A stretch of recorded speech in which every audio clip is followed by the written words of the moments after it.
joining us either online via Zoom as well as in person to America's Transportation Experience, the AACA Museum of Hershey. This is a pretty exciting museum live presentation that we have here with a lot of guests and participants of the Great Race, and particularly great stories from the Great Race. And to keep better than I can myself while I do technical duties here, we're going to introduce Jon Seltenheim, who's also a participant in the Great Race, with our featured guest, Jeff Stumb. Take it away, Jon. Well, good morning, everyone. My name is Jon Seltenheim, and I'm on the board here at the at America's Transportation Experience, the AACA Museum in Hershey. So we welcome you. We welcome those who are here in person as well as those who are online. I think you're going to find this morning's presentation very, very interesting and captivating. We hope it's both informative as well as entertaining. I've had the privilege of competing on 4 great races. And as I mentioned earlier, informally, I think that's taken me to 26 states in those 4 great races. This coming year, we will be going from Owensboro, Kentucky, up to Gardner, Maine. And it's really my privilege to introduce Jeff Stumb. Jeff is the executive director for the Great Race, located in the Chattanooga area of Tennessee. He grew up in Alabama and was into cars even before he had his driver's license. And he's had quite a collection of vehicles over the years. It's estimated that he's owned more than 50 cars over the years. And I don't know if it's still in his collection. Is there any sound yet? He's had everything from a 1916 Hudson to a 73 Chevelle Super Sport. Graduated from Auburn University.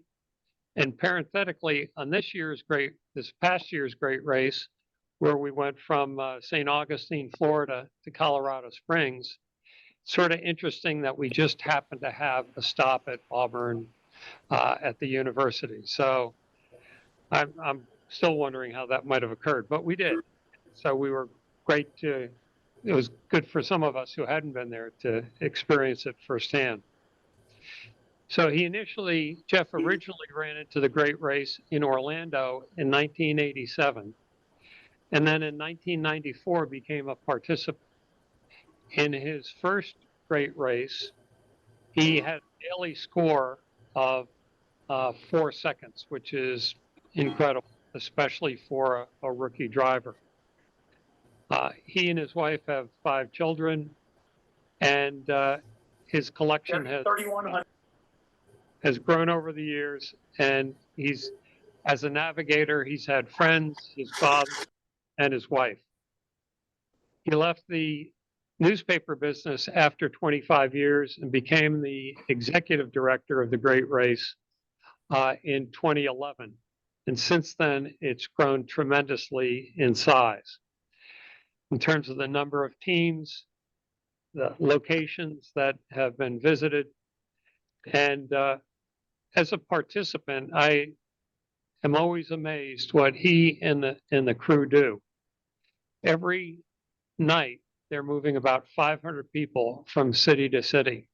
So when you think of moving that many people to 18 cities in 9 days, logistically, it takes great organization. And of course, he's got a great staff and a great support crew that support him. And I'm sure he'll mention a thanks to them, because they're the ones that make it happen day in and day out. So the other thing that I mentioned just as a background piece is you can expect that the competition is fierce, because first prize is $50,000. There's $165,000 in prize money, and actual results can turn out to be in fractions of a second. So you know that there's a lot of competitive spirit on the Great Race. So with that, let's welcome Jeff, and he'll introduce the speakers. So let's welcome Jeff. Thank you, John. I want to thank you for hosting these events. This is the second time that I've participated in one of these for the AACA Museum. About a year ago, we did one over on the general overview of the Great Race. You know, there's three kind of guys that out there, car guys and car girls. They've either done the Great Race, they know somebody who's done the Great Race, or they want to do the Great Race. So we kind of did a overview for the people who want to do a Great Race, and it was received very well. So John asked me, he said, hey, what if we got together a variety of different racers from different backgrounds to tell some of the great stories of the Great Race? If you've ever been involved in it or even know anyone who's been involved in it, you know the thing that comes out of it most of the time are the great stories. The time they got lost, the time they got a perfect score, and there's always a nice stories behind it.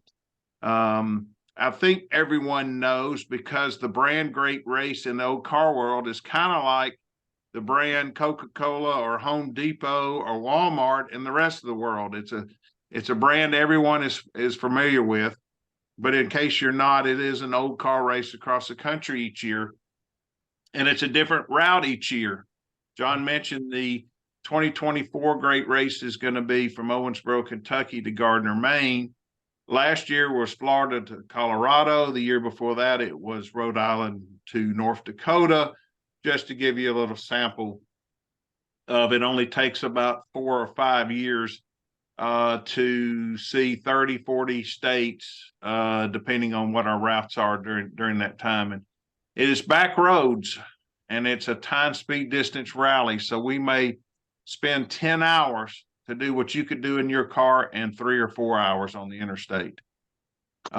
Is for 1974 vehicles and older, with the majority of those being, well, it's not the majority anymore. It's a 50-50 split of pre-war and post-war cars. So we have a lot of teens cars, a lot of 20s cars, a lot of 30s cars, but we're starting to see a lot of 50s and 60s cars, and even early 70s cars. People that do the event today want a little bit more reliability and comfort. And we encourage that, because when you enter in your 1970 GTO and you get into the event, you're more than likely going to come back again, and you're going to come in a 35 Ford or a 35 Chevrolet or a 28 Packard or something like that. So we're always glad to see anybody in an old car in the race. John Rob there at the museum has uploaded a video from, this is just a little quick 3-minute highlight video from the 2022 Great Race, just to give you an idea of the types of places we go and the things we see, the people that come to see it. Because when we come into a town, like you'll see in downtown Erie, Pennsylvania, and downtown Fargo, North Dakota in this video, we take over. We take over for the day. It is quite an event, and I'd like to show this video, and then we'll get started. I'll introduce the speakers.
Okay, I don't know if on my phone it showed like a slideshow. Did it show as a video?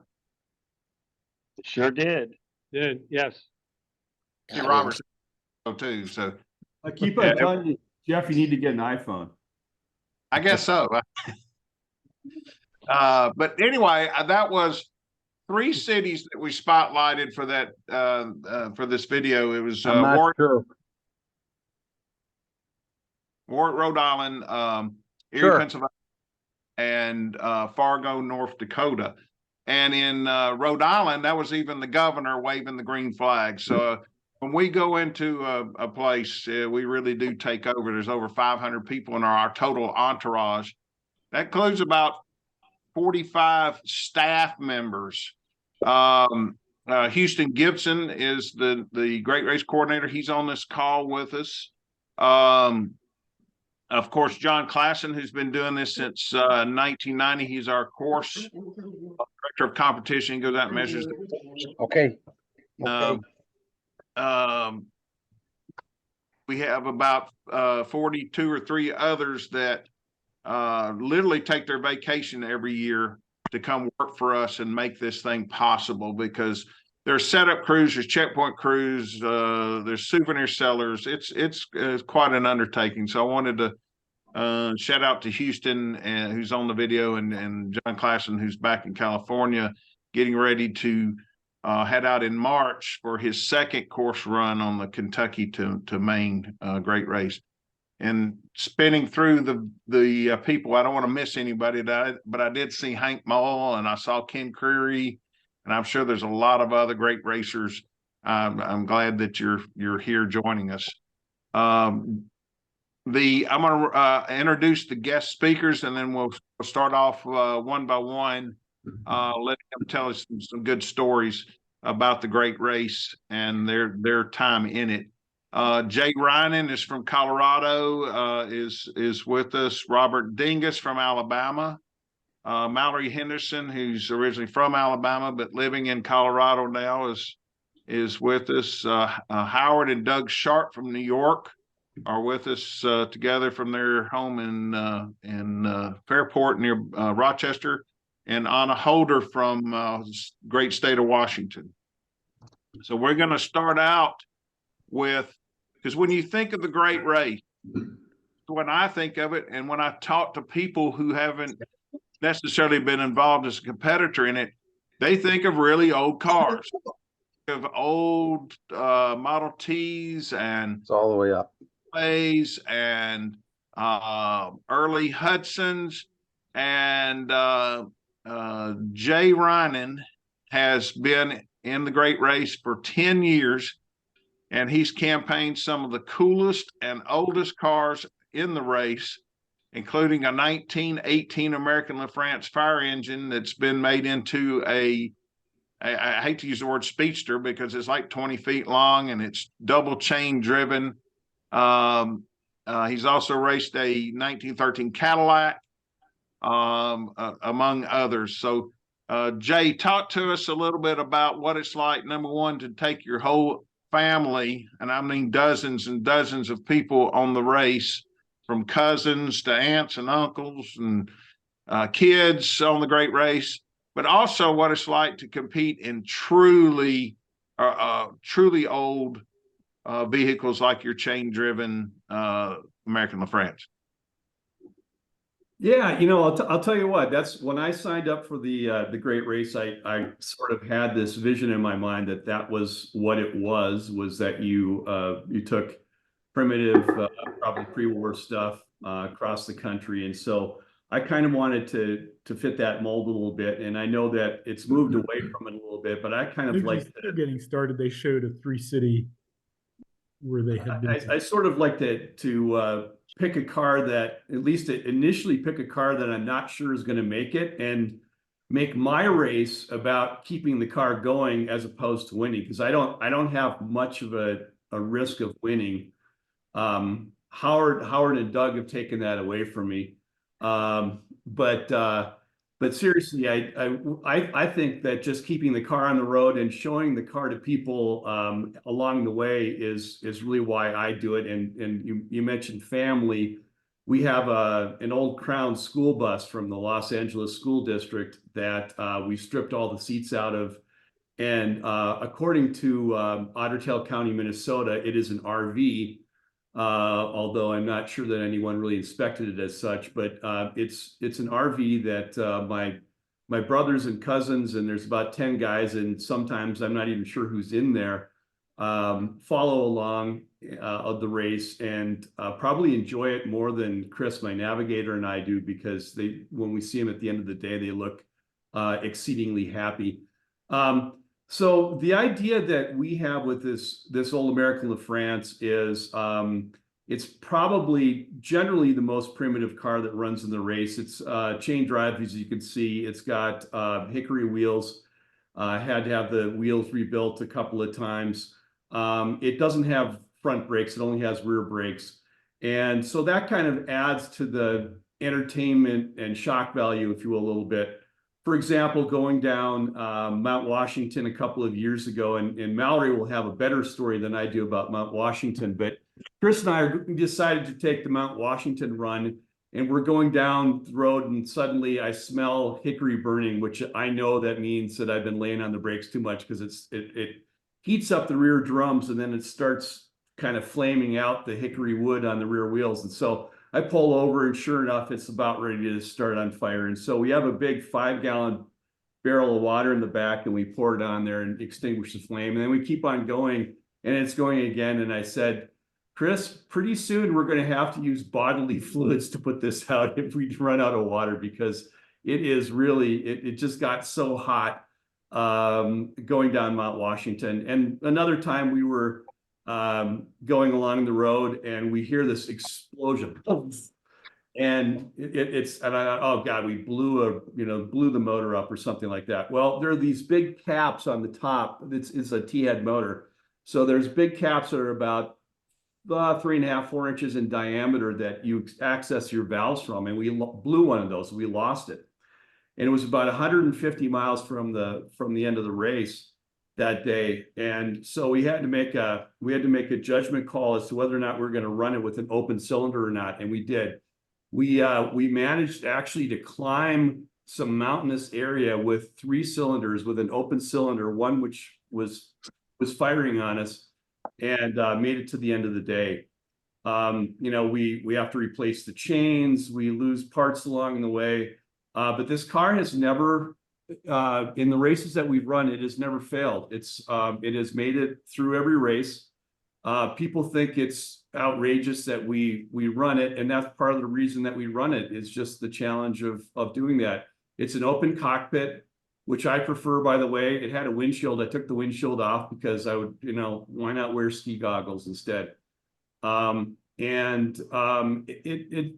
Now we've run it so many times that I know it's about to break, and I can usually fix it before it does. And this last year that we ran it last summer, absolutely nothing bad happened to it. And I thought, God, do I need to go to another car now? Because it's finally tied into the point where it seems like it's gonna make it at the end of the day. But to me, that's the joy of running it. We're not competitive. I know there's a lot of people that will join for a year or 2 years that are just kind of doing it for, non-competitive reasons. And I guess we're those people, but we've just showed up 10 times now. Jay, how many miles do you think you've done on the Great Race in the American LaFrance? On the Great Race, total, someone asked me that last year. I've probably logged, 25,000 miles on this car. I'm maybe 30, something like that.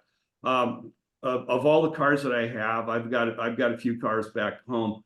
Of all the cars that I have, this one I have the most miles on by a long shot. We also ran a 1913 Cadillac, which was hilarious. We shouldn't run that, and everyone told us we shouldn't run it. But we ran it. Dick Shappy was just like mortified that I would run this thing on the race, because it doesn't have full pressure oiling. It's just a slap and throw oiler in the thing. And so we made it. We started out in Southern California. We made it to Eureka, California, and we're driving along the road, and suddenly, bam, and there's like bits of brass are flying past us. And I'm like, did someone shoot at us? And Chris is like, and we pull over, and there's a hole that big in the side of the crankcase, both sides. There's a window. It looked like an aquarium. And We have yeah, there okay. it is, right there. And so, you know, of course, what we didn't tell the highway patrol was that this was one of the original electric start motors, and it has electric start and a generator all in the same thing. And the voltage regulator is moderated by a mercury pool.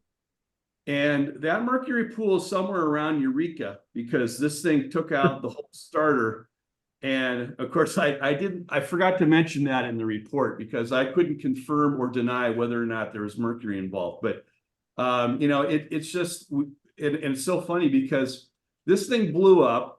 And what we did was, I'm like, well, I'm going to finish the race. And everybody's like, oh, I got to go home. No. So I go on Facebook and I find a 1979 Mercedes, because I thought, okay, that's going to be reliable. And I called Jeff up and I'm like, if I pick a Mercedes up and cut the top off, will you let me run? And he's like, yeah, okay. So we go to Home Depot and we get a Sawzall, and we spend that night cutting the top off. And we left the windshield because everyone said, oh, you gotta have a windshield. And I said, I don't believe that's true, but you know, now you gotta have a windshield.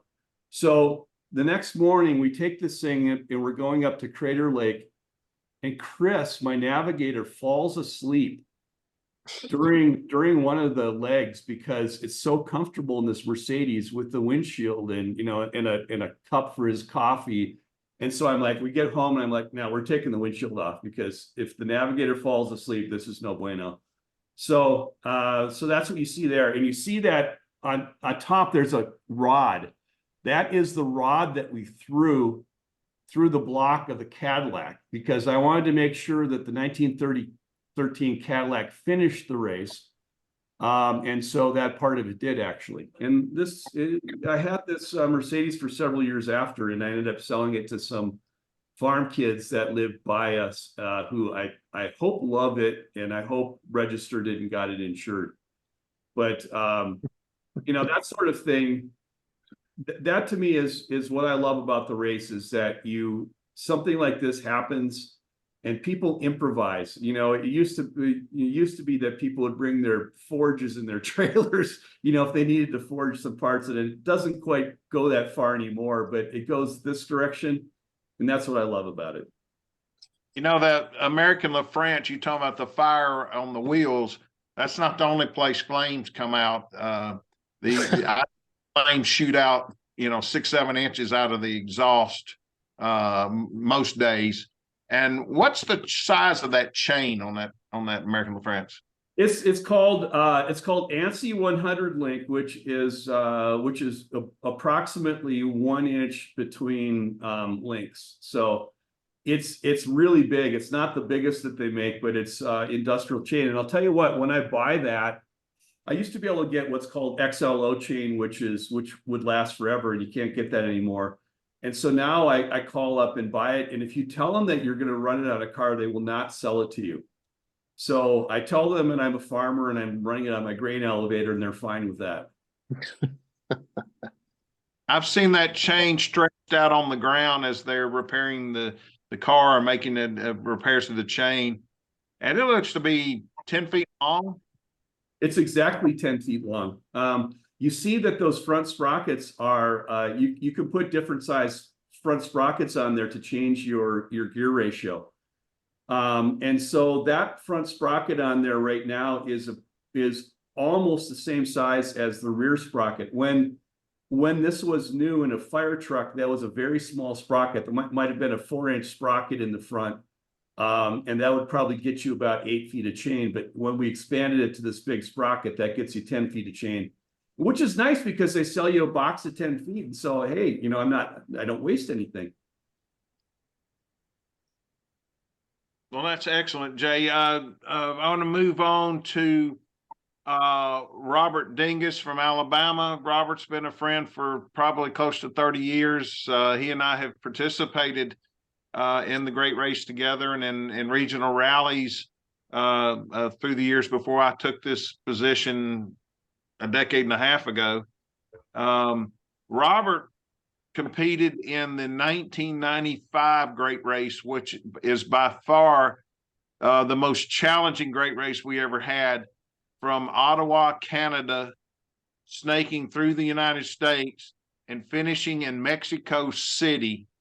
How would you like to try to do that today? Robert's going to talk about his adventure in 1995 with a mutual good friend of ours, Bob Harris, and again on a subsequent great race with his sweet wife, who I still to this day don't know how he got to get into his 1909 Oldsmobile.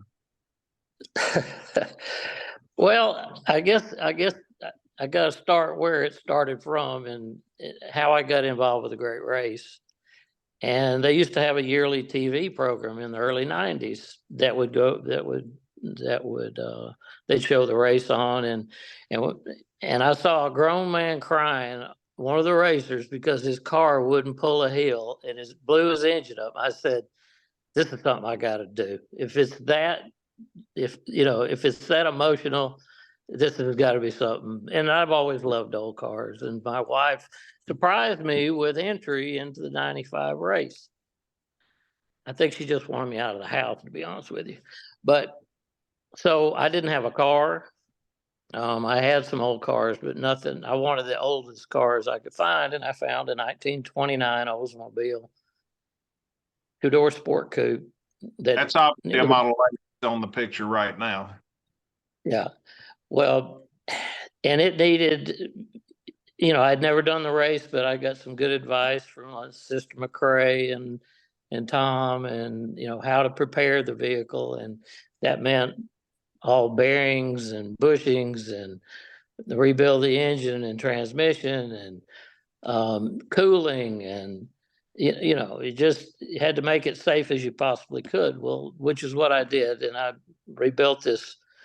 First thing I did was pull the old engine out, and I had another engine that was a better building engine, so I built that engine. And second day out, we beat everybody. Of course, the clutch was flipping. If I could have gone faster, I would have gone faster. And somehow I think we had a 6-second day. And so we did not have a support crew. Everything that the parts you needed, you either had to bring them with you or have them shipped ahead or whatever. But prior to the start of the race, I was practicing in Ottawa and pulled into the parking lot and got out. And I heard it was like somebody hit a hammer on the car. It shuttered the whole car. And I opened the hood, and the head had cracked. And out of all the parts I brought with me, I didn't bring a spare head. So I took it to a welding shop. They wouldn't weld it, so I welded it and beat on it and welded it and beat on it and slowed it down, but I JB welded it, and eventually the crack made its way to the spark plug hole, which I knew it wasn't going to crack anymore once it got to the spark plug hole. So it leaked a little water, ran the whole race with that cracked head. And that car made every mile. But when we got to the border in Laredo, Texas, we had to submit our paperwork. They had to look at the car and approve the car. Well, the number on the VIN number just so happened to be from the engine that I had pulled out of the vehicle. So they weren't going to let me in Mexico. And, I was there.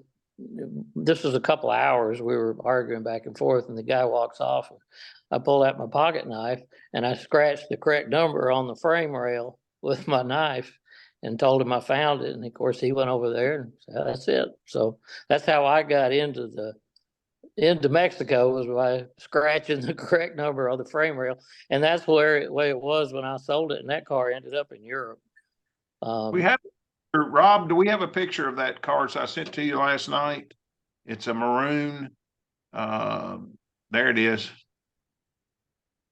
Yeah, that was, you know, the worst problem about that car is that the brakes were terrible. I'm sure they were better than the chain drive, but if it had outside clamping brake shoes on the drum, which were not great, but they were really terrible if it rained, because then they wouldn't do any good. So your stopping required pushing the pedal as hard as you could and pulling the emergency brake as hard as you could.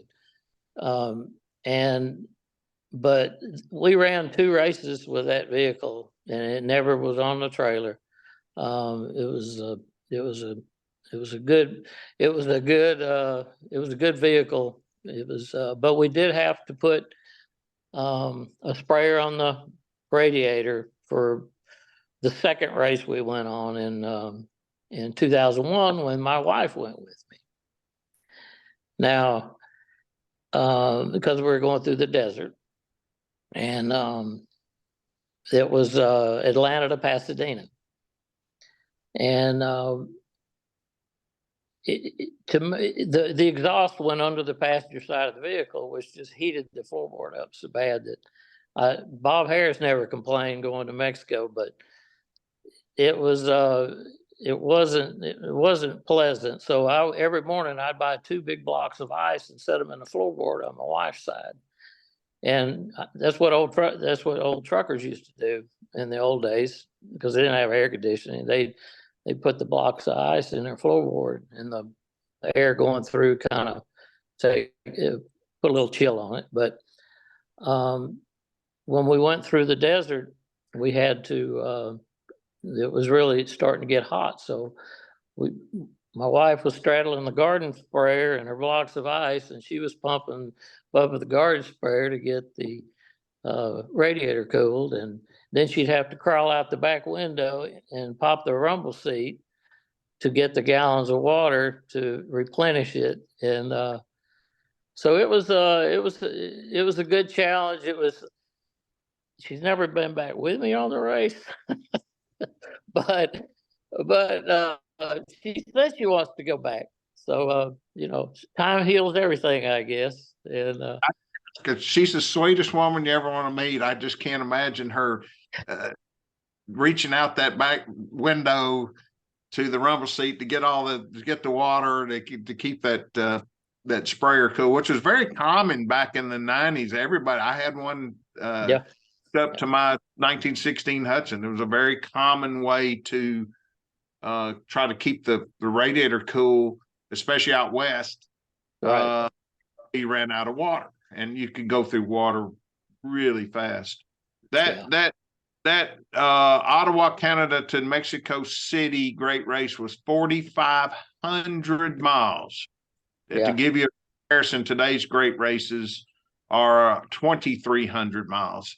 So almost getting close to double the mileage. Robert, you've been in, I know, more than 20 great races, maybe even more than 25. Do you know what the number is? I really don't. It's I've navigated probably more than I've driven. I think I've only driven in 5 races, and the rest I've navigated for various people.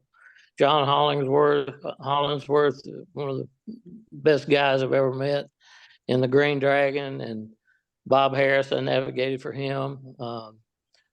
Pat Kelly, 96, I navigated for him in a Model A Speedster.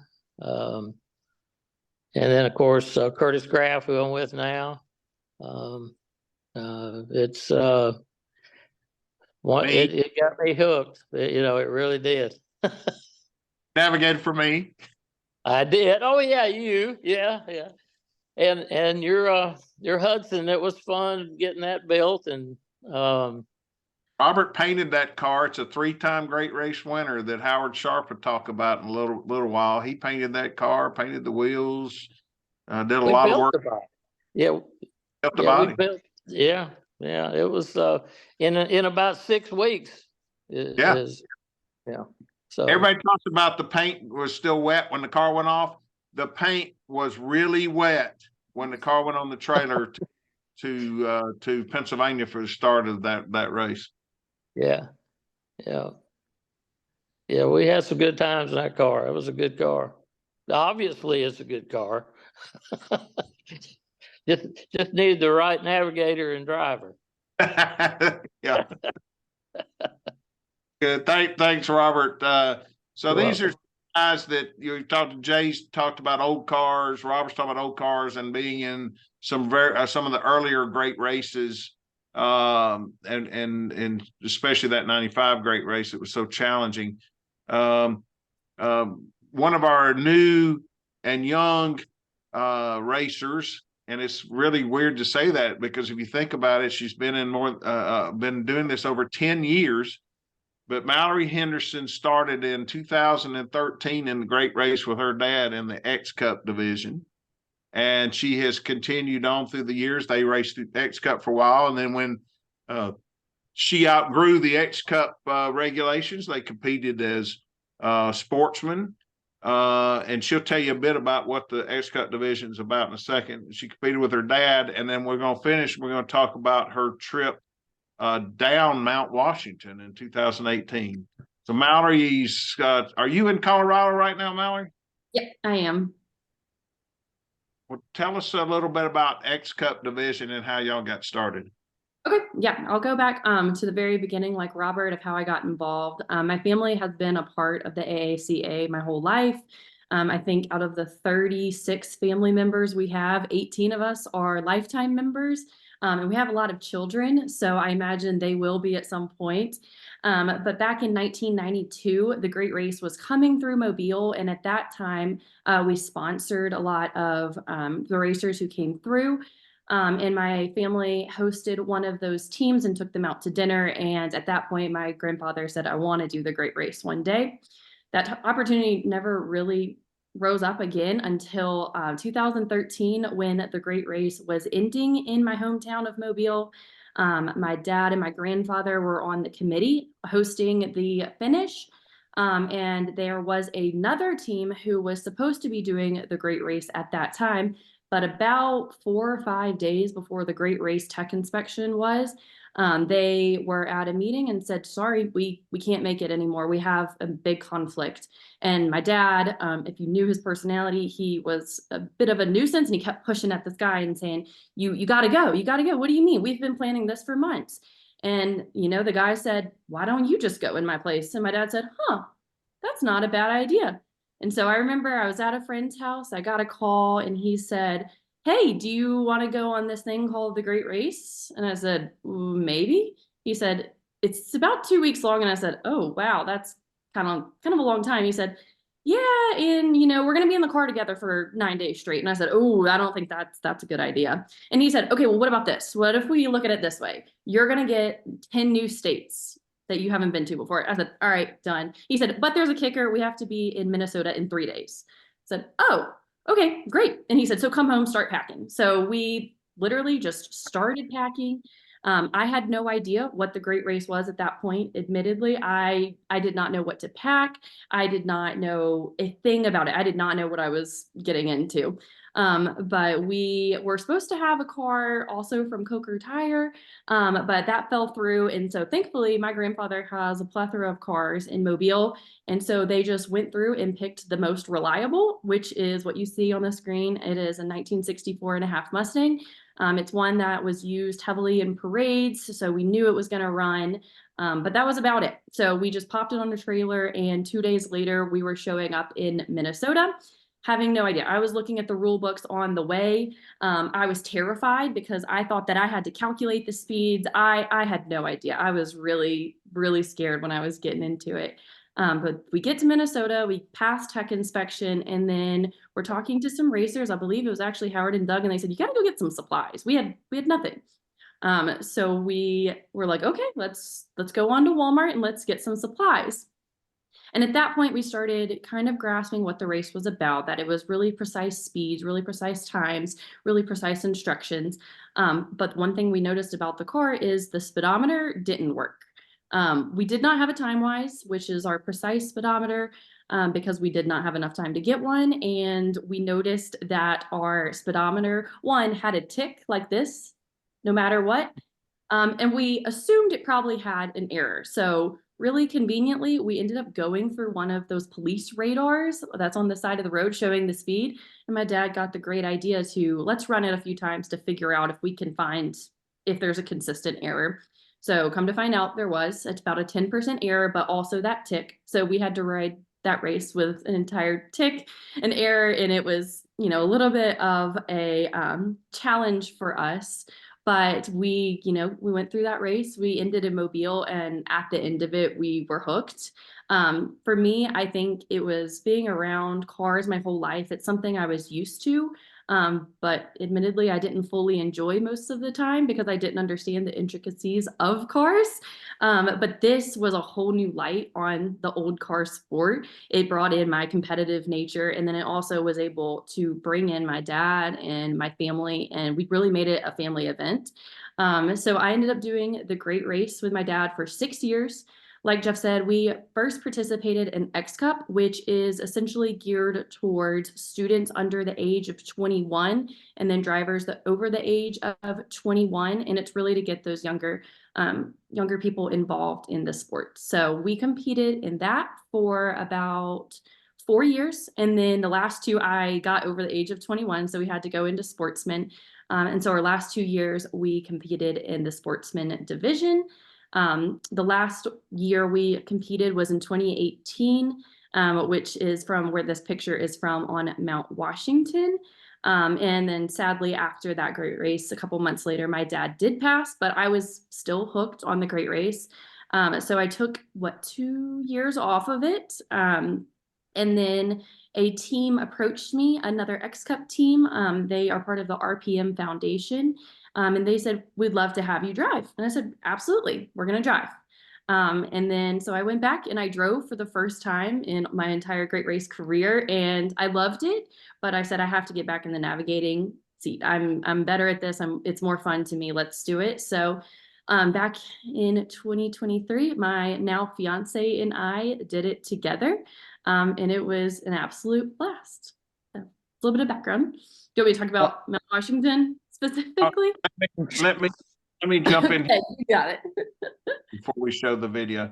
I'm real proud of Mallory. She's an Auburn graduate as well, as is her fiance Jack.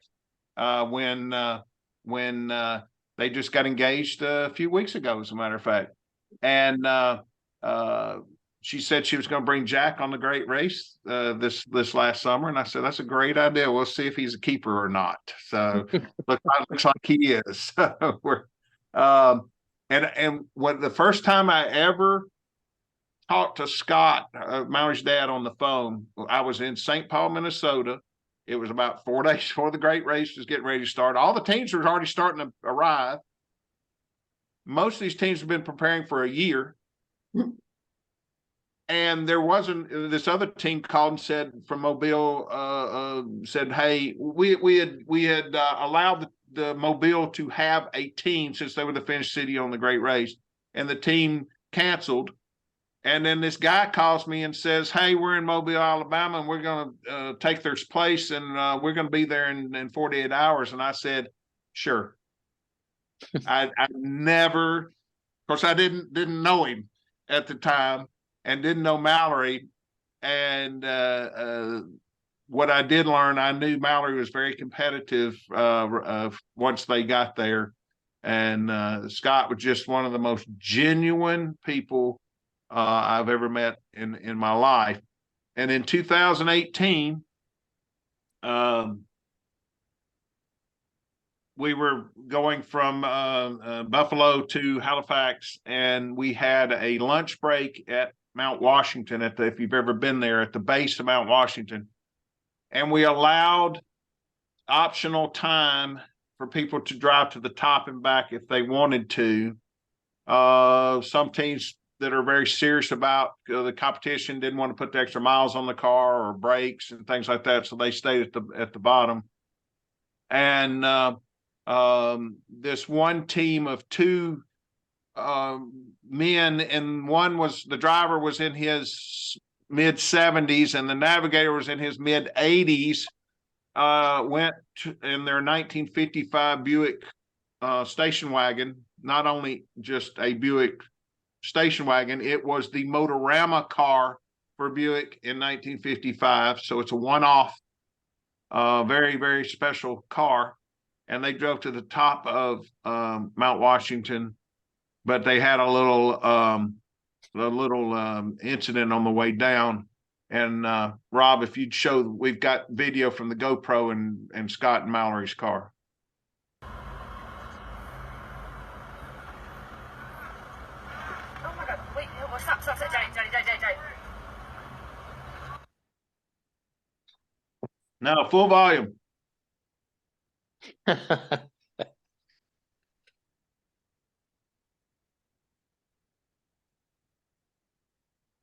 Can you turn the volume up, Rob? Oh my God, Daddy! Oh my God, Daddy! Oh my God! Oh my God! Oh my God! No! Oh my God! Oh my God! Oh my God! Get him out! Call jail. Get him out! Call jail. Oh my God! Get him out!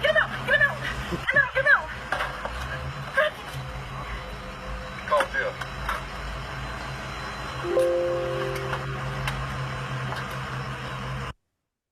If you notice straight ahead, there's a 1,000-foot drop off where those two cars are parked ahead. And of course, all around Mount Washington's 1,000-foot drop offs. And what you didn't hear is the car was passing them. Scott yelled over to the driver, said, "Do not go over the hill." and Jack, the driver, knew what the situation was. Obviously is why he put the car into the side of that rock, or they would have gone over the hill, and then not on the hill, the cliff. But what you don't see from this GoPro video is when that car went up on the side to slow it down and stop it, it came back on all fours and was rolling again and going to go. And these two old guys were all shook up, and it would have gone right off that cliff anyway. And Scott put his car, the reason he's turned over there like that, he put the car in between the Buick and continuing down that road, to the detriment of his beautiful 1964 and a half Mustang that sustained a gash in the quarter on the rear quarter on the driver's side, which is still there today, is it not, Mallory? Yeah, it is. They've left it that way on purpose. Integrity wouldn't pay for that? You know, there may have been a question as to whether that car was registered or not. I'm not. I'd like to I'm see not- that. I'd like to see that claim form go in. But they at the end of the event, Scott was probably the most justly awarded Spirit of the Event winner of the Great Race, which on the Great Race, the Spirit of the Event winner is the most prestigious award. It is actually awarded after we crowned the grand champion for that year. And as Mallory said, unfortunately, Scott was dealing with a bout of cancer and passed away in October of 2018. In fact, of the four people in that incident, Jack Jurovich, who was quite a famous artist, passed away about a year after that from cancer. Actually, the oldest member of that, Carl Schneider, is still he lives in California and is in his mid-90s, or getting close to mid-90s now. Not doing well, but is still with us. So just quite an adventure. You see a little bit of everything on the Great Race. Mallory, you have anything else you want to say about X Cup? Just that I know that there is a scholarship as well that was named after my dad. I really appreciate, my family is very appreciative of that honor that we have. And we have a auction at the beginning of the race where we collect the funds for it. So, and I believe, Jeff, am I incorrect in saying that it's through AACA as well? It was at one time through AACA. It's managed through RPM currently. I believe actually Nick Ellis is even in the audience listening to us today. We have raised more than $100,000, in fact, well over $100,000 for the Scott Henderson X Cup Scholarship Fund to give these student teams. In fact, Jon Seltenheim, that's a great idea for a future one of these would be getting some of these kids on these Great Race X Cup teams to do one of these seminars. But we give these kids scholarship money. We give them grants so that they can have money for hotels and fuel and transportation and things like that. So the racers really have put their money where their mouth is about getting young kids involved in this hobby and into the great race. And it's a great program. Jeff, I understand there are 9 X Cup teams this coming year. Houston, I think it's 7. Okay. It's muted, but I think it's 7. Right. And it could be 8. We give them to January 1, and there's still paperwork they're trying to get filled out, but I think it's 7 or 8. Right. Well, good. Thank you, Mallory. We started talking about old cars, and we started talking about fun events, and we talked a little bit about X Cup and excitement on the great race. This next team, Howard and Doug Sharp, have experienced it all. Really old cars. They've competed in for years in a 1911 Veely, and they've experienced the highs and lows of the great race. It took them more than 20 years to win the great race for the first time. But since then, in the last 12 years, they've won it 4 times. Howard, you want to start and tell us a little bit about your experiences on the great race and what it's like to be the competition aspect, which we haven't really spoken much about. There's nobody more serious than Howard and Doug on this event. Well, one thing you have to do is stay on course and get a lot of sleep. That helps a lot. With our cars in the past, we didn't get any sleep, and we worked on them all the time like Jay. And that was the 1911 Veely, and we had our share of problems with that. We did run that car from Ottawa to Mexico City. That was very, very exciting. Trying to dodge potholes the size of a trunk of a car in the Pan American Highway. But we made it through, and we ended up wondering if we were even going to make it from where we started, Ottawa, to Toronto. And it was like, if we make it this far, I'm good. I'm close enough home. I'm all done. I'll go home. And we actually made it the whole way and finished 3rd in that race with that car. And it was quite an undergoing to make that happen. Since then, we've had numerous problems with the car. We've had overdrive, we've had brakes, we've had steering, we've had rear ends, we've had pinion gears.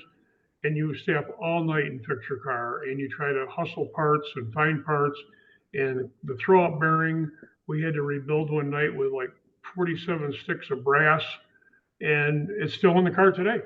The rear end tried to fall out. We chained it into the car. It's still in the car today, and the chain is still on it, holding it in place because the monoshock wouldn't hold it. So we've had some great experiences.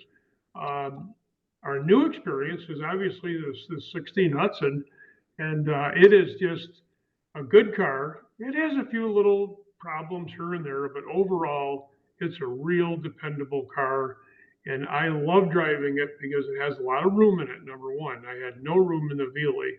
And it's exciting to go with your son. It's exciting to obviously win. Over the years, we have won every class, and that's how you get into this class. And so we've had good success with other cars, but it's always been a real driven problem to get there. With this car, I listen to Doug. I do what he tells me to do. We complete every day with generally a good score, and the car doesn't break. And just hidden behind the scenes, and I won't explain it. We've had 2 issues with this car, and we don't tell anybody, and we just kind of keep driving it. And it seems to finish the race.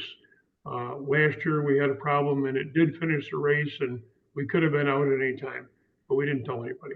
And nobody still knows, other than Doug and I. But my hat's off a lot to the people who actually travel with us. There's only 2 people currently with a Suburban and trailer. My wife goes, and John, my friend from Fairport, he does all the driving with my wife. And having people with you that don't agitate you keeps you more relaxed on this great race. And I have zero agitation with these people. And there's a lot to be said for that, because you can't focus on winning and driving this car trying to deal with other people's problems. And so that's just kind of my take on it. So, but I love sitting in the car. I love having Doug tell me what to do. I've decided 10 years ago that I'm not going to try to navigate and drive. So now I only drive. And when Doug tells me to do something, I do it. And it seems to be a huge benefit for me and the car and the race and the win, because I'm not trying to do everything myself. So I'm having to give up some stuff to get a better score. And it works. It really does. I don't know how he figures out what he figures out. He travels down the road. His head is down 90% of the time. The paper that we have in front of us has a zillion numbers on it. And then he turns the page and he carries it over. And how he keeps it straight is beyond me, but it's put us into 4 successful runs, one with the Veely in 2011. And we struggled on that race as well, trying to climb hills, trying to run the tail of the dragon and this and that, because the car wouldn't go. It looked like a Stanley steamer most of the race, but we got it done. We got there, and it hasn't blown up yet. And my comment was, we better park this thing before something big breaks, because once it does, the car is going to be done. Jay Reinan explained that on his base of his motor. I really didn't need to have that happen. And by the way, we had a splash system on that as well. And to think that it never blew up is just pretty darn amazing. Well, Howard, going back to the agitation factor, we put 12 people in the bus this year hoping to agitate you, but apparently that doesn't work. Your bus is very cool. And I love the bus. I love the people in the bus. I love experiencing the bus. I'd love to own the bus. I can just say that I understand the situation that you have. And going back to 1991, when we did our first race, we took an enclosed trailer with us, and it turned into a human dumpster before we were done. So we never took another enclosed trailer ever again. We carry an open trailer and we throw it in the garbage if it's no value. And there's a lot to be said for that, because you can carry more baggage and more crap than you really need in the great race. So go streamline, make sure your car doesn't break, and just enjoy the road and listen to what your navigator says. In 2011, and you were in the 1911 Veely, which was 100 years old at the time, and had finished second many times in the great race in that car, but never first. And I remember we were somewhere in the mountains of West Virginia or somewhere, and we came to a stop, and your car did look like a Stanley steamer. And I'm like, Howard, the thing's gonna boil over here. And he said, nah, it's only 300 degrees. Maybe it was even 400. I could not believe that car could withstand that kind of torture. Well, the heat meter went around 3 times, but we ran Evans Cooling in that, and Evans was our sponsor at the time, and we had gallons and gallons and gallons of Evans, because it was a non-pressurized system, so it would boil itself dry even with that.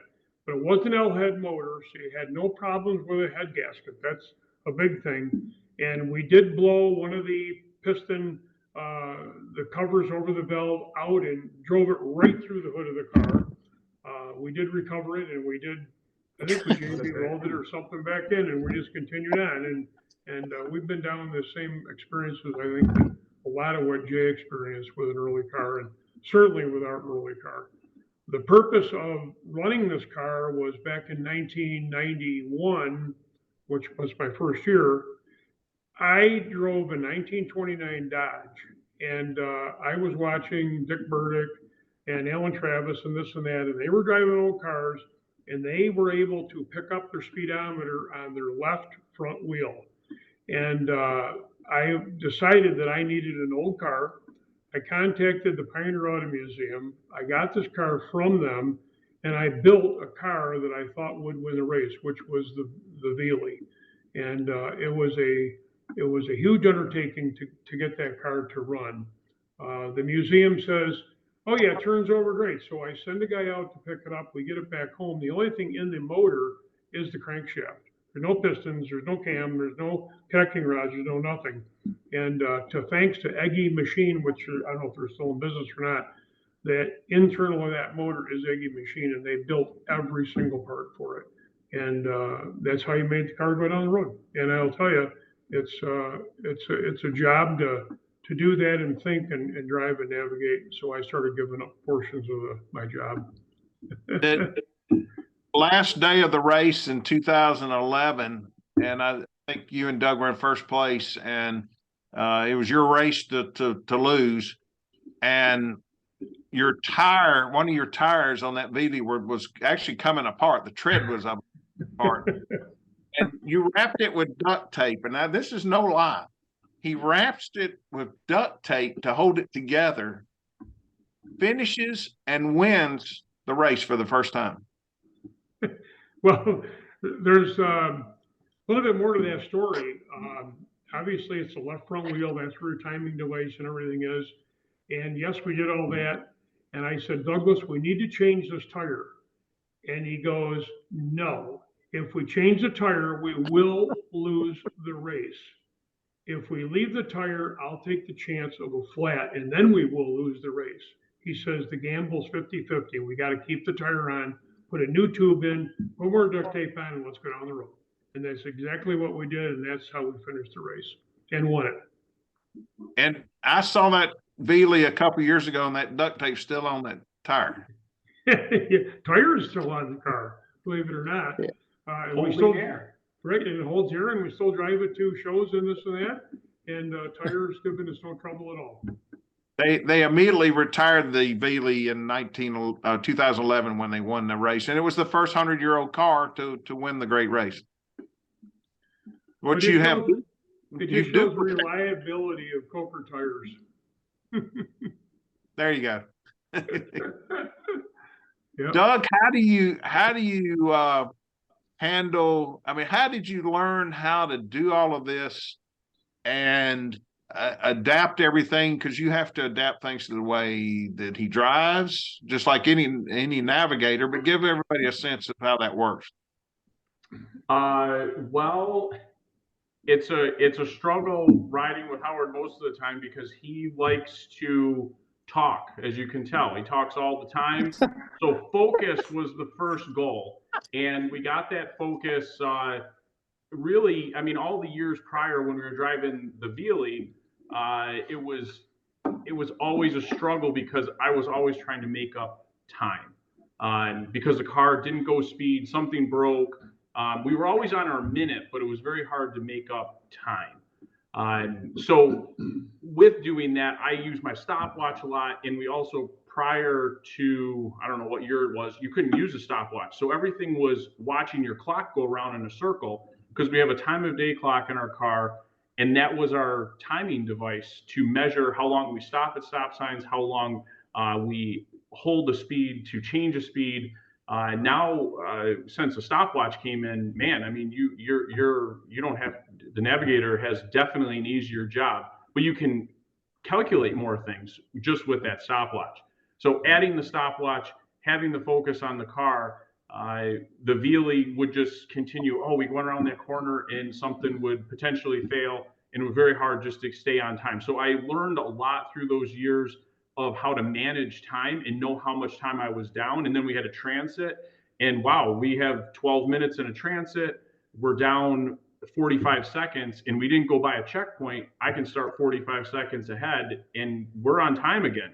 And you saw that, I think Jeff and other competitors would see that car, we'd slide into a position somewhere and like, where'd they come from? Or how did they get to that next stop when they were on the side of the road? We just continue to persevere. Dad works really hard, keeping the car running. I started way back when 1992 was my first experience in an old car, which wasn't with my father. I was actually asked to navigate for 2 days when the race was 14 days long, and we were in Galveston, Texas, and it was a team out of Binghamton, New York, and Dad had his navigator Curtis Lipisak, which he worked with him for. Oh, he started in '92 and went to '96, and I tried to get as much information out of him. He told me what was going on the first day out in Galveston, Texas. We went for like 30 miles on a speedometer calibration, and our course instructions we get each day in the morning. So I have no idea where we're going. I think we were going to Dallas that night. And we went in between instruction like 20 minutes, which is common on Great Race. If anybody has done the Great Race or does the Great Race, you might get some long segments. I did not understand that when I was 12 years old, and I was flipping out. And the driver, he was the navigator. It was, I think, his rookie year or second year.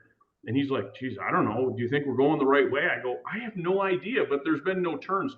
We're on like the Galveston. I haven't been to Galveston since then, but I think there's one road, and it's like right along some waterway. Anyways, we finished that day. We beat my father that first day. Kurt was beside himself because he goes, what did you guys do? And I learned how to hack. So if anybody knows what hacking is, all cars should be a minute apart.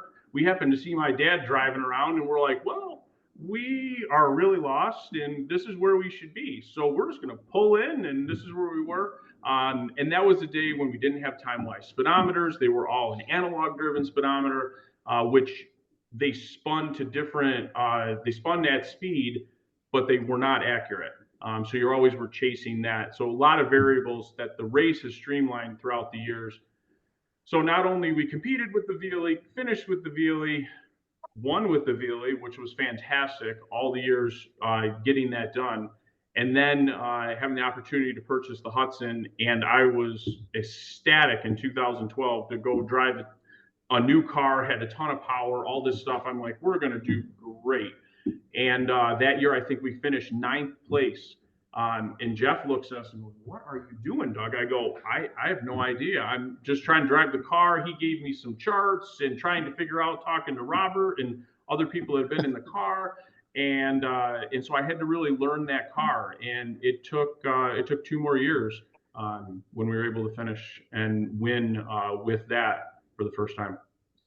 And the secret was they learned how to hack off of us. A lot of good hacking from Jerome. Very easy to see out there. Yeah. Or hear us, maybe. Absolutely. More likely, yes. Yeah. Good. Thank you. I mean, they've won the race 4 times. There have been several other teams that have won the race 5 times. Dick Burdick and Wayne Bell won it 5 times, and Wayne Stanfield has won the race 5 times with different navigators through the years. One year he just had somebody turn the pages and he drove and navigated at the same time and still beat everybody. Howard and Doug are chasing those great legends of the great race to see if they can win 5 times. There's a lot of teams gunning for them. There's sort of a new group of younger teams coming up, but it does take quite a while. You can figure the great race out rather quickly. You can go from 1 minute a day scores to 30-second a day scores in a year. Very, very easy. You can cut your scores in half. And obviously, like golf, the lower score wins. You're going to be as close to perfect at each checkpoint as I talked about it last year in this seminar. You can then take 30 seconds and get it down to about 15 seconds. Another couple of years figuring that out. But the winning scores each day now are in the 4, 5, 6 second range. You can even after a few years get that 15 down to a 7.5. But getting that 7.5 even lower is really where It is quite a you got to be pretty good at it. You got to understand the car, number one. And you have to see. Someone told me a long time ago when I started, they were starting to talk about a half second here and a half second there. And I said, oh, you can't time a half second here. That's crazy. How do you know what a half of a second is? After you do it a while, you get to understand half seconds, quarter seconds. And if you want to win the race, you have to be able to understand that half seconds and tenths of seconds. Probably the best there's ever been at that was a man named Barry Jason, who I think he literally could see. I think he had like the Terminator, where the times and things were or like Iron Man, where he could see in front of him and see digital things like watches and times and things, because he could see things in the tenths of seconds, because 10/10 second errors can be a second off, and a second can be the difference between winning and losing. Howard and Doug finished the race this year with a winning score for 9 days, 2,300 miles, of less than 60 seconds off of a perfect score. 43. And next we have 43, Jeff. 43. I know I'm not sure if that's correct. We might have to fact check that one. I think it was a little higher than that, but It sounds good. he likes to go 43 was our average leg. Yeah. I have saved this person for last for a reason. She wants to talk about some things that I'm glad we're doing, because we've talked about old cars. We've talked about competing with family and competing way back 30 years ago, winning the race. But she also wants to talk about how hard it is and how people have to work in the parking lot at night to get their cars going for the next day. Ahna Holder is from Washington State, and she started competing in a Model A with her dad, which is a nice story. And she now competes with her daughter. So they were only the second mother-daughter team to ever finish the Great Race. My wife and daughter actually have the honor of being the first team of mother and daughter team to go finish the Great Race. But Ahna's got some pretty neat story too, about an engine that she bought, never laid eyes on, that I gave to a team she didn't even know in the Great Race. So Ahna, you want to talk a little bit about your involvement in the event? Sure. So we took my grandparents' 1931 Roadster, Model A Roadster, on the Great Race. It wasn't running for probably about 30 years. It still had the gas in the tank. So it was in pretty bad shape. I heard about the Great Race on television, and I knew we had that car, and I thought it would be really fun to do something like that with my dad. And we had to get it fixed up, and we went through a couple mechanics and they quit. And then I luckily found my local Model A club. And so none of my story would have been possible without my club. So we get the car all ready to go. We get in the race. It's probably a couple months, it's about a month out. And they called me one day and they said, your engine's not going to make it. And I remember like sitting there and like holding my head, and I just thought, oh man, what are we going to do? So the club contacted one of their members, and he loaned me an engine. So this is now what I call Model A karma. So I ran the race on a borrowed engine, which meant that I needed to buy another one when I gave this one back. So this is going to get like the shell game, like where's the engine, right?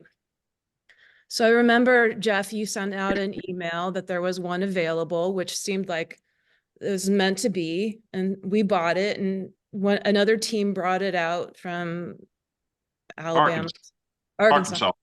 So they brought it out to California and it was sitting in their trailer, and then we were going to swap it and then drive it back to Washington. And then I remember the first day we did the trophy run, and another Model A went out and I guess blew his engine. Like he wasn't even going to leave or start. Right. He was going to go home. Yeah. And I remember, so we were just in the race to not get lost and not get mad. And my goal was not to get upset at my dad, of course, because this was my great idea. And so we get a call from Jeff, and I thought, oh my gosh, we're already in trouble. We haven't even left yet. And we're like, what have we done? And that's when you said, hey, I heard about this engine you've got in a crate. Why don't you come down here to the lobby and we've got to, talk to you. And so we went down, I went down and I heard what happened to Ed. And I remember, I think you gave me a couple options, like he would buy your engine from you or rent it from me or whatever it was. And I remember thinking, I'm already on a borrowed engine from somebody else. Just take it, give it back to me later. So that's how that started. And then it was a question of how to get my engine, like how to do the heart transplant in a parking garage. This is the night before the great race starts in Riverside, California, in the parking deck. Rob, there's some pictures of some guys manhandling an engine. That's one of those guys is Brad Epple, a competitor. That's him in the blue shirt, literally manhandling that engine, standing up on the frame rail. That's me in the black shirt. My nightmare was that Brad was going to fall back and hit his head on the ground the night before the great race. A guy who was, perennial top 5 finisher, and he and in the yellow shirts, one of the guys from Hemi's, Jim LeClaire, literally picked that engine up themselves and put it in there that night. Working, I don't know, through the night. I guess I think I gave up at 2 or 3 in the morning, and they got that car running, and it finished the great race. The thing that's amazing that you can't see on that picture is that they're actually doing it on the ramp in a parking garage. It's not even flat. And anytime a hood goes up on a car in the parking lot on the great race, people gather around, people help. Through the night, there were probably 25 or 30 different people coming by, offering to help. There's Jay's brother, John Reinan, shining a flashlight and doing his workout with his other arm with a 12-ounce can of something. And always people ready to help. And, so much so that even with our Model A, the gas shutoff is under the hood. So I always have to lift the hood to shut off my gas. And people start to run over to see what's wrong. And I'm like, no, I'm fine. It's just shutting off my gas. Ahna, how did, I don't remember, how did the engine swap back ever take place? What happened there? Ed got his fixed, and then he shipped mine back to me in the crate, and now I've got it in my car. Because after that, and there's actually a nice video of the finish of that year's race from Riverside, California to Tacoma, Washington, of Ahna and her dad Kirk pulling through the finish line in Tacoma, and Ahna's very tearful. She made it. They made it. The car made it. Nobody, even the Model A club, didn't think we'd make it. So they were all there and were very excited. And yeah, nobody thought we would make it. I think I met Robert on a Joplin practice run, and I don't even think you thought we would even show up. Y'all did great. Yeah, You really did. You figured it out. I thought the neat thing too after that race, and I think, and John, yes, we'll take questions after Ahna's done. That you did this as a goal to do it with your dad in that particular car, and you did. And once you checked that box, a lot of people would have been done. And I don't know, did you already have this Mustang, and where did the idea come? No, when I got out of that Model A in Tacoma, I think my ears are ringing, my neck hurt from looking at my dad the whole time, like to navigate for him. And I said I was kind of done. But then my daughter, Della, she rode with my husband as our support crew. And so she was reading all the instructions and stuff, kind of similar to what Mallory did. And she was kind of interested in it. And then we had a little time to think because that was 2020, so COVID happened. And then I remember just thinking about all the people, like how often I would tell that story, the crazy story of driving my grandparents' 90-year-old car across the country. And I wanted her to have that experience too. Plus she was getting ready to apply to colleges. And I thought, how many college applicants can talk about driving a car across the country? And I wanted her to have that experience. But I knew that she wasn't really super excited of crawling into that roadster either. So we found this car on Hemmings and bought it. And I told her, I'm going to make you do this and you're going to hate me, but I think it'll be a really good experience for you. Hey, listen, I got Della all primed up to go in the Model A. So, don't ruin that. And Howard's going to be back in the Veely. We're gonna do this. We're gonna do this. I think it has been a good experience. Della is also quite competitive, and all you old guys out there wanting to do the great race, and you're always trying to get one of your old buddies to do it. And people will call me, and they'll say, "Do you? Who should I do this with?" And I'll say, "Do you have a granddaughter?" And I'll say, "Yeah." And I'll say, "How old?" And I'll say, 15. And I said, "That's perfect. Get your granddaughter." And they always go, "Oh, no. The young kids, especially young girls, are the best navigators at this." In 2021, the winning team was a female driver, 20 years old, and her 18-year-old sister was the navigator. And they won $50,000.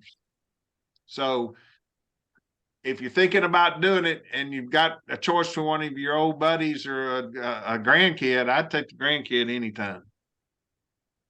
Yeah, that first time I thought she would like it. Maybe we'll make it. I mean, we did a practice run one day in Washington, the day 9.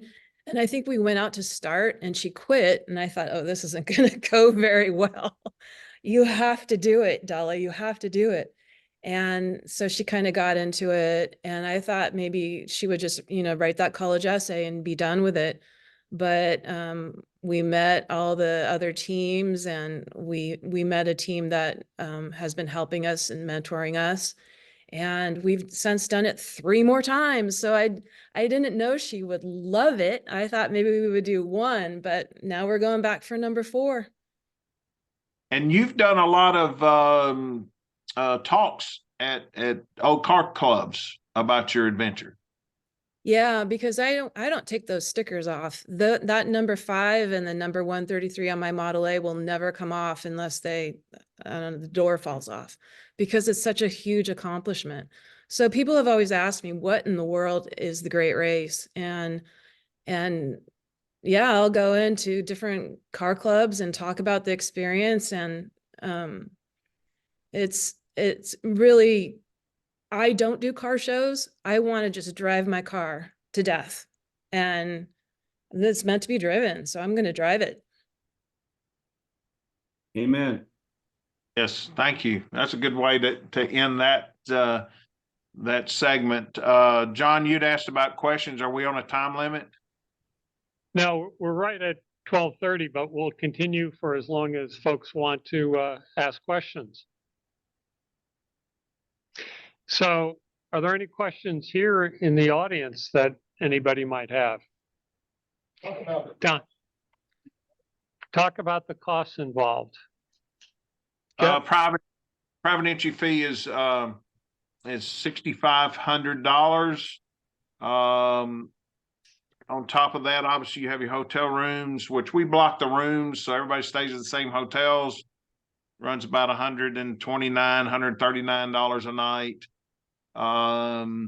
You have obviously got to get the car there and got to get the car home and yourselves there and home. So I know people that can do it in the $10,000 range, everything all in, if they really skimp.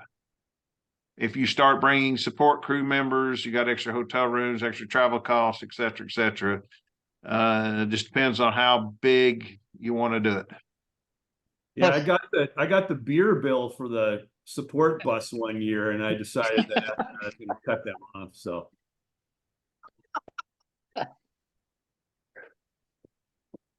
Some things are worth it. well, it does keep them from trying to work on the car, which is good. You can see on the screen there's a picture of Jay and his cousin Chris, and there's American La France at the start in San Rafael, California in 2016. That gives you the idea of the crowds lining the streets. This is a start. It's the same on the finish. What you can't see is behind them in the other directions, 5 blocks of great race cars lined up ready to start, and over 10,000 people lining the streets to see the start.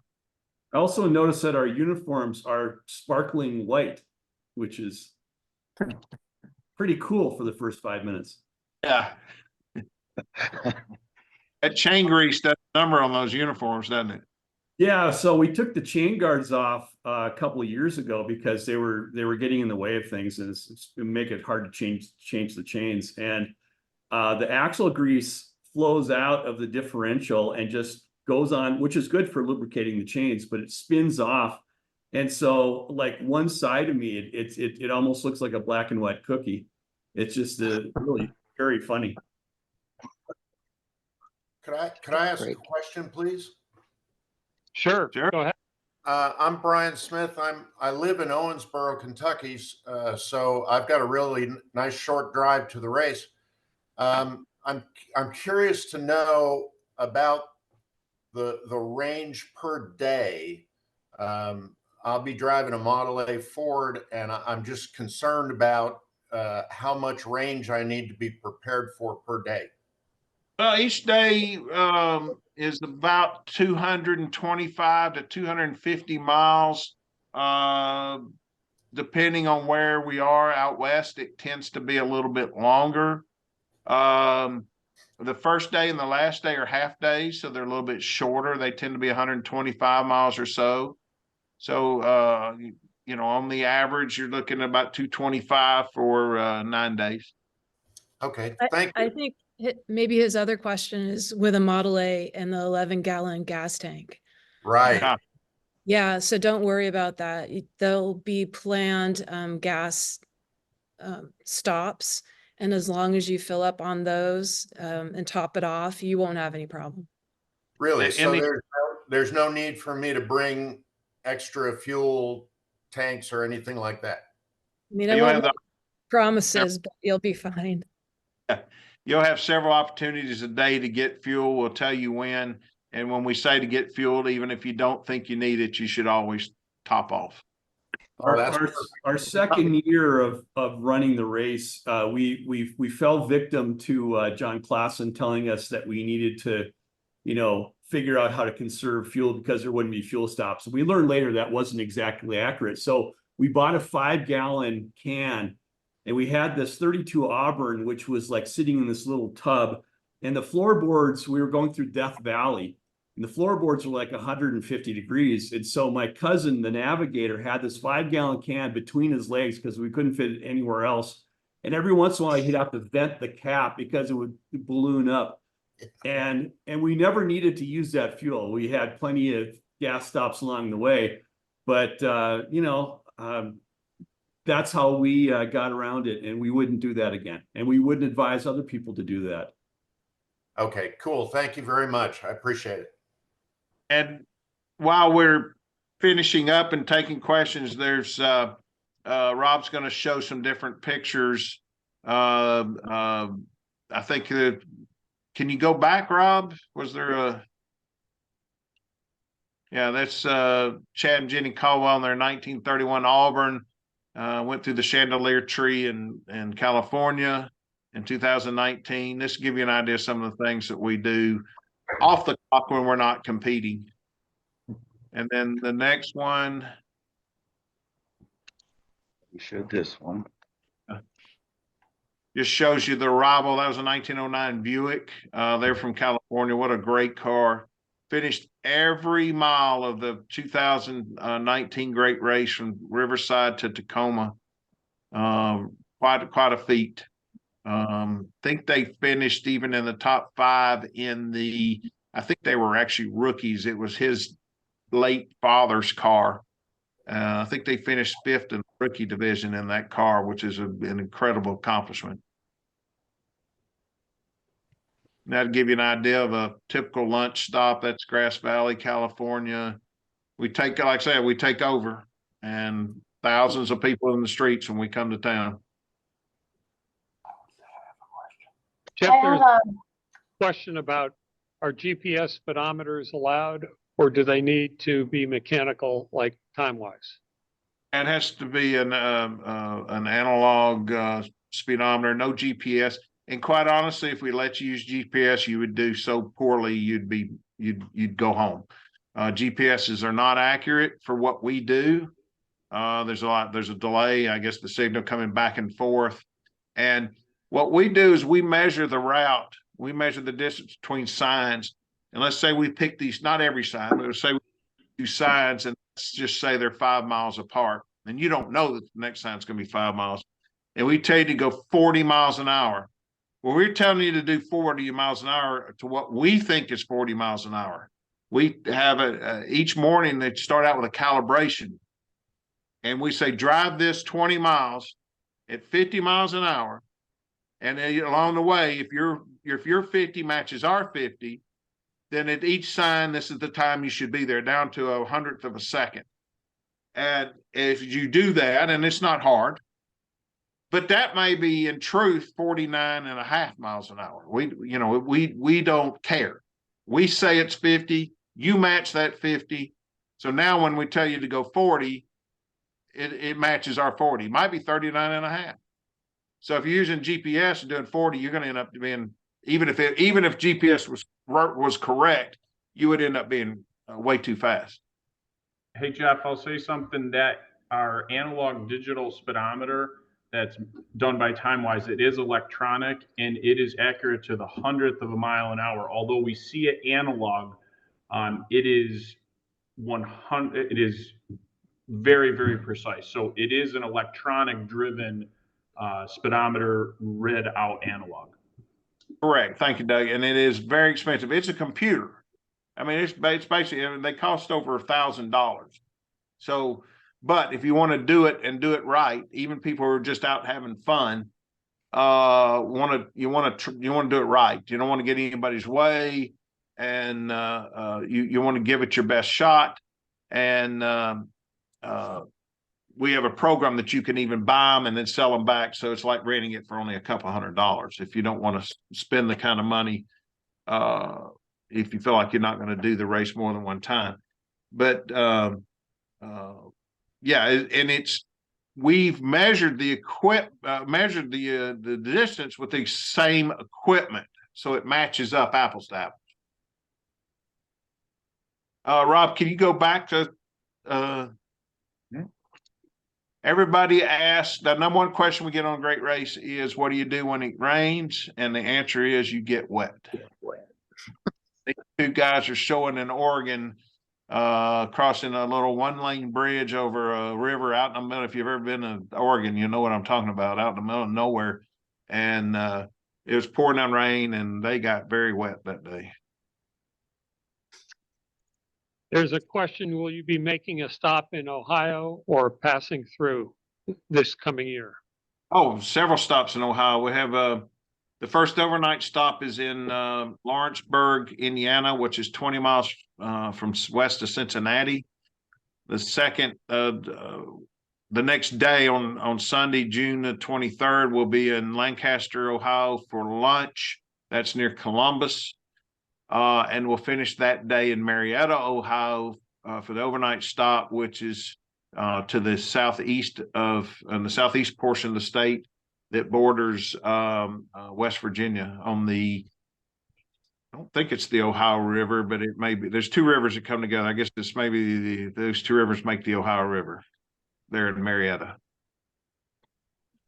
Jeff, you were talking about the rain, and there was a picture a while back that they were showing of the American LaFrance.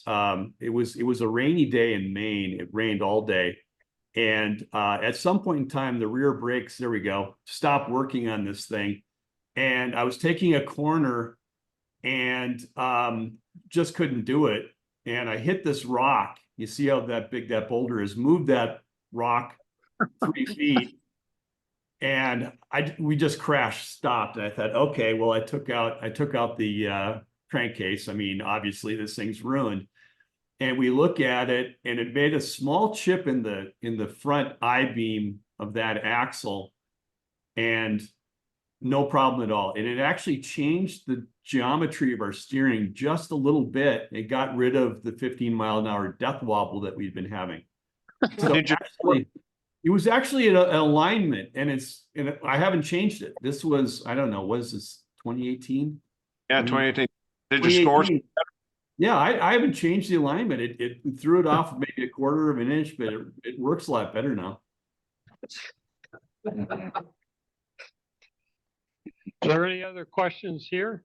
Yes, sir. When will we be in?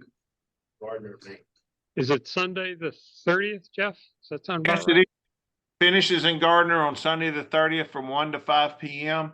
We're going to spend the last 2.5 days in Maine. And I'm telling you, the whole state is behind this. We'll have a finish on the 28th, Friday the 28th in Freeport, Maine. On Saturday the 29th in Seal Cove and Owl's Head, Maine. And then finish on the 30th in Gardner. So we're doing a lot of circling and looping back and forth around. We'll probably be 10 miles to the finish in Gardner 2 days before the finish. I need for technical inspection on mute. Yes. When will you announce stops for the whole trip this year, the whole 2024? When will we announce the stops for the 2024 race? Jeff? They've been announced. Hemmings is lagging behind many months, unfortunately, on getting the ad that has all of the overnight stops. But I did see a Hemmings publication a couple of days ago that had it. So from here to the end, or to the race, you will see every ad that runs in Hemmings. Should all be over Facebook and as well as and the Great Race website. Well, the Great Race site. I haven't seen it. Okay, Stops. we can get it to you.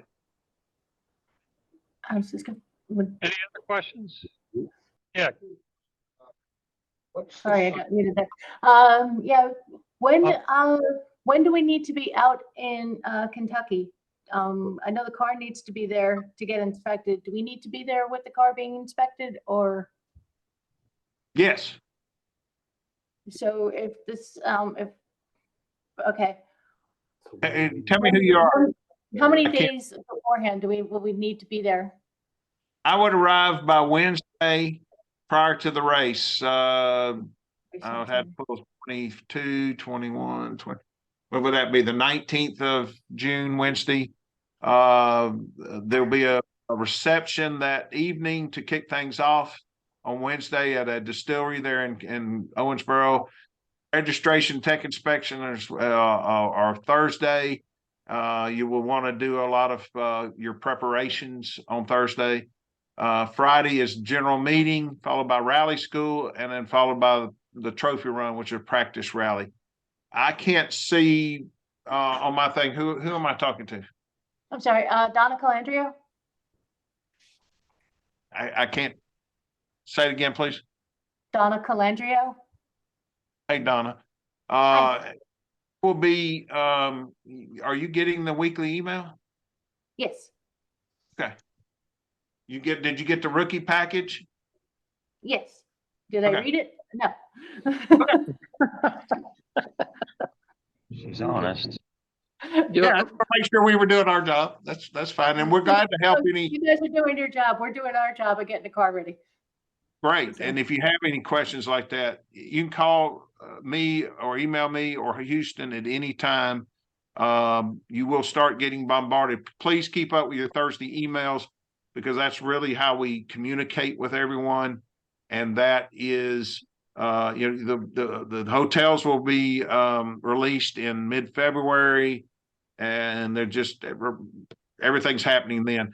And if you haven't registered for the spring rally in Michigan in early May, I would suggest doing that, even if you just fly in and rent a car to do it. The regional rallies, you can do it in a modern car just to get the experience.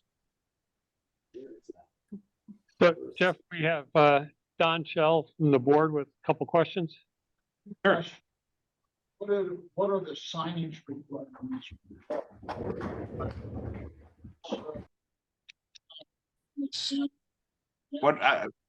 Okay. I can't hear. I'm sorry. Yep. So what are the signage requirements for sponsors, signage on the car? And then secondly, how far in advance do you need to sign up? Good questions. You see on this picture here, this is my favorite picture of the Great Race, is a random kid from some random town, because this happens all the time, got to sit in a car, and I think he was pretty excited. And that's how we get young people interested in the not only in the race, but old cars. The signage, you'll see the Coker Tire there is a sponsor. There's quite a few stalls as a sponsor, Will Antiques, that you can see on this car. There's Hemmings, Haggerty. There are and McAllister's, our transporter. They're all major sponsors of the Great Race. Some of the teams have their own sponsors, and then they become a corporate entry, which is $25 additional $100. And then they could put their own sponsor of their own business or their own whoever's sponsoring them back home, that kind of thing. What was the other question? Advance Great. to sign up. So to get in a Great Race takes anywhere from 18 to 24 plus months. If right now we're in that 18-month window, if you were to go to greatrace.com/waiting list, and you fill out the 3 questions, it wants your name, your phone number, and your email address, and submit that. In April, we will send an email to all those, and it'll be about 400 of those emails that will go out, giving them an opportunity, a very short window of opportunity to pay a deposit to guarantee a spot in the 2025 Great Race, which is 18 months from now. So we're in that window. If you wait till May 1 and do it, you'll be waiting on 2 years just to enter the 2026 Great Race. Good. Is there another question? Yes, sir. In 1974 or older, what modifications requirements are for vehicles? So, Jeff, what kind of modifications are allowed for the cars that enter? How do you evaluate that? There's 2 groupings. There's 1954 and newer, and 53 and older. 54 and newer, there's no handicap on your score. Whatever you go out and get, you get. So modifications there can be anything for safety.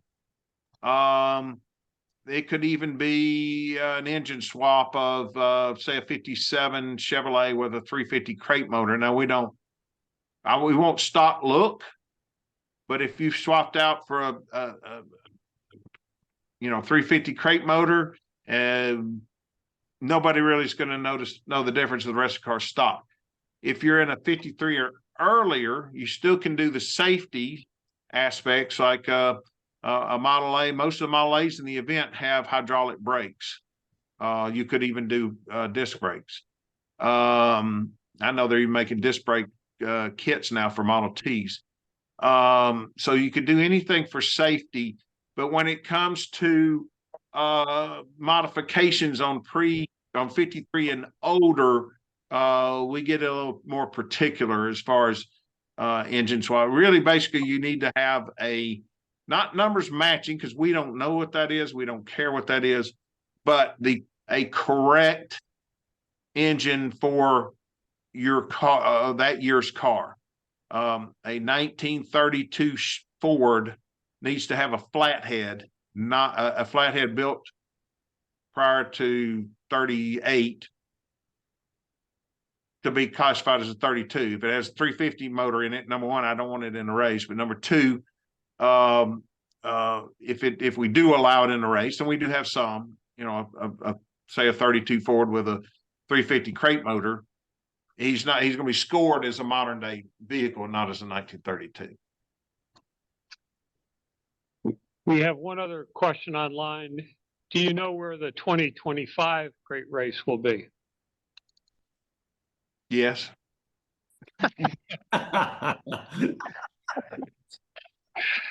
Okay.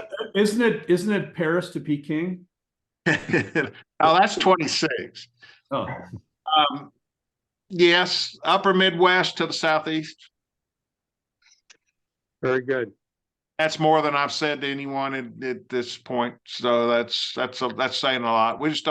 I don't want anybody to go, oh, that sounds better than this year, and they don't go this year, so they go that year. It just doesn't. We actually will announce it though in April. Very good. With no other questions here or online, Jeff, we want to thank you and the other speakers for a great job this morning. It really has been interesting and entertaining. And so thank you for all that you did to pull this together, and to the speakers for their comments and their insights. So thanks very much. Thank you, everyone, especially all the great racers out there in the Zoom audience. Thank you. Very good. So we're going to wrap up here and let everybody know we do have a next museum live presentation scheduled for March the 30th at 11 o'clock. Our good friend at the museum, Ray Witkowski, has written a book on Fred Duesenberg's final journey.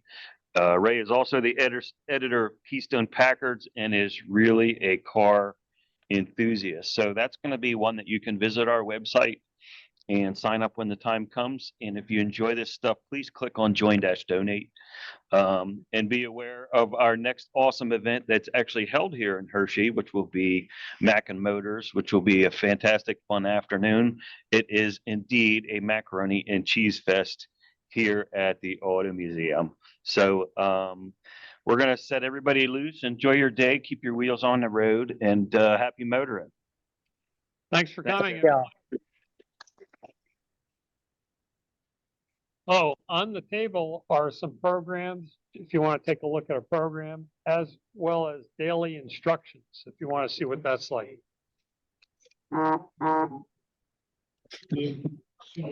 Hey, Jeff, thanks again. Jay and the Sharps, thanks very much. Welcome. Robert. Welcome. Thank you. Thanks for having us. And Ahna, maybe. I don't see her right now, but thanks, everybody. Thank y'all. Thank you.